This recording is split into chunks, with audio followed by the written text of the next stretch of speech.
সবসময় বিএনপির হাতে নিরাপদ।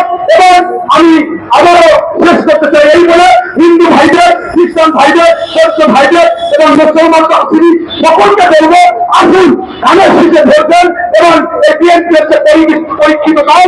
আজকে যারা বিএনপির নামে চাঁদা সন্ত্রাস দখলের কথা বারবার বলছে, অথচ আমাদের নেতা বিএনপির ভারপ্রাপ্ত চেয়ারম্যান বলে তারেক রহমান শুরু থেকে এই সরকারকে বলে আসছে যে সন্ত্রাসী চাঁদাবাদী দখলবাদ দুর্নীতিবাদীরা কারণা এদের ধরে গ্রেপ্তার করুন, কঠিন শাস্তি দিন। আমার হাতে আছে পরিষ্কার, এবং এই তারেক রহমান 7,000 পরিষ্কার করেছে।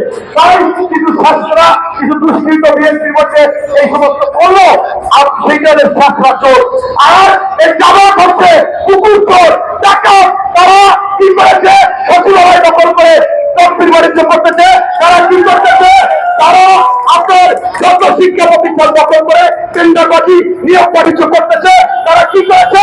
মেডিকেল গুলো দখল করে সেখান থেকে ফ্রি ঔষধ দিয়ে ভোট দিয়ে জনগণকে দিচ্ছে, যেটা সরকারি ঔষধ বিক্রয়ের জন্য না। এরপরে তারা কি করতেছে?